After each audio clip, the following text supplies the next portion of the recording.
Okay, time now for a CNN reality check. Legal issues are swirling around the Trump White House. You don't say. You may have heard from us.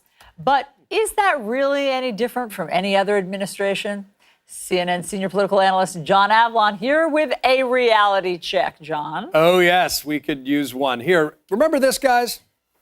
We need to drain the swamp.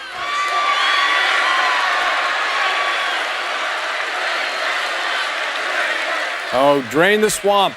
One of the Trump campaign's chief rallying cries, along with lock her up. Well, 19 months into the Trump administration, things seem swampier than ever. The president's former campaign chairman, Paul Manafort, and his personal lawyer, Michael Cohen, both convicted. His first national security advisor, Michael Flynn, pled guilty to lying to the FBI. So did foreign policy advisor George Papadopoulos, who's bragging about dirt about Hillary Clinton, kicked off the Russia investigation. And Manafort's deputy, Rick Gates. Well, with that crew, Trump is on a path to being in a class of his own, potentially rivaling Richard Nixon. Let me explain.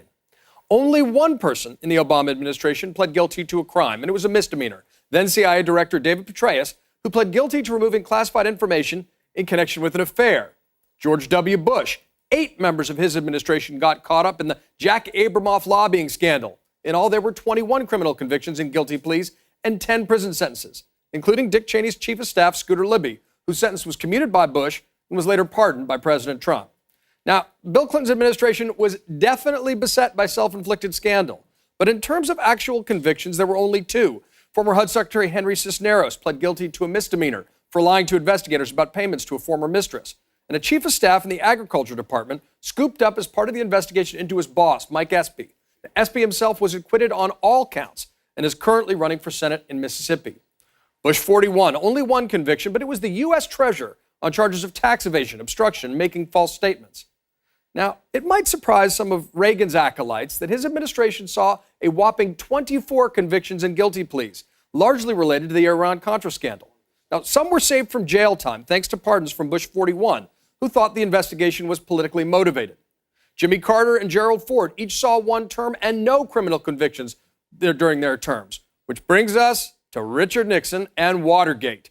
Major players were convicted, including the White House chief of staff and the former attorney general who served as campaign chairman. Not only that, but Vice President Spiro Agnew resigned in disgrace for accepting bribes. In all, dozens of Nixon administration and campaign aides were convicted, and at least 10 major figures served jail time. Nixon, of course, was pardoned by his successor, Gerald Ford. Now, all this is a reminder that every administration has its scandals and bad apples. But it also reveals that not every administration is the same when it comes to what Donald Trump once called, quote, a culture of government corruption. In less than 2 years into his administration, Trump may be on pace to equal or exceed the numbers set by his swampiest predecessor, Richard Nixon. And that's your reality check. You may get tired of winning, at least when it comes to that race, yes? Not a race you want to win. Thank you very much for the reality check, John.